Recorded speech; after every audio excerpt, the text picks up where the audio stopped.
guys आज चाहिँ finally म यसो गेम खेल्न भाइहरूसँग यसो फुच्चेफाच्चेहरूसँग गेम खेल्न आउँदैछु आइरहेको छ यहाँ हाम्रो यो ठाउँमा हाम्रो यहाँ ग्राउन्ड चाहिँ यस्तो छ देख्न सक्नुहुन्छ टक्क है हाम्रो यो स्कुल छ यहाँ टक्क हाम्रो सालिबाङको स्कुल रुन्टेगढी गाउँपालिका वार्ड नम्बर 7 सालिबाङको यो स्कुल हो यो नयाँ भवन बन्दैछ यता चाहिँ होइन टक्क यहाँ चाहिँ यस्तो छ स्कुल बन्द यो चाहिँ हो है हामी चाहिँ यो ग्राउन्ड हो हाम्रो चाहिँ यहाँ होइन तपाईँले यो चाहिँ अनि यहाँ स्कुल हाम्रो स्कुलको नाम चाहिँ यहाँ चाहिँ देख्न सक्नुहुन्छ टक्कै स्कुलको नाम छ श्री ज्योति पुञ्ज प्राथमिक विद्यालय रुन्टेगढी 7 सालिबाङ रोल्पा हाम्रो टक्क है अनि यो चाहिँ हाम्रो स्कुल हो हामी चाहिँ अब यहाँ यसरी यता चाहिँ गाउँ देखिन्छ टक्कै यस्तै अनि हाम्रो यहाँ अब यहाँ चाहिँ हाम्रो गेम खेल्ने यही हो भलिबल खेल्ने आज चाहिँ म फर्स्ट टाइम आज कति वर्ष फेरि 1 वर्षपछि यहाँ भलिबल छुँदैछु आज है जग्गा चाहिँ यो आज चाहिँ अब हेरौँ गेम खेलेर कति सकिन्छ त्यो गेम खेल्दा बिर्सिसक्यो पनि यसो हल्का एक्सर्साइज गरौँ भनेर है अब एक दिन खेल्यो भने 7 दिनसम्म उयो हात खुट्टा दुख्ने हो त्यही ताल है लगाएछ चाहिँ टक्कै एकछिन गेम खेल्छु हल्का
हाम्रो चाहिँ केटाहरू छ लाइन लागेछ है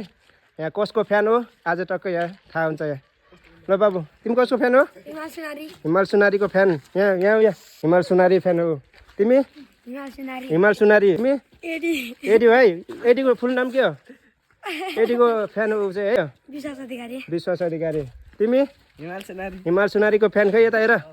तिमी मानबहादुर श्रेष्ठको फ्यान यहाँ मानबहादुरसम्म पुग्यो भने यो भिडियो हेर्नलाई अनि तिमी मानबहादुर श्रेष्ठको तिमी हिमाल सुनारीको फ्यान ल यहाँ हाम्रो दुईजना मेन प्लेयर चाहिँ कसको फ्यान त कसको फ्यान हो ल धनबहादुर हो ल त कसको फ्यान हो म चाहिँ के अरे घनश्याम चौधरीको ल गाइस म चाहिँ डिबी भट्टको फ्यान है डिबी भट्टको फ्यान हिमाल सुनारीको सबैको फ्यान छ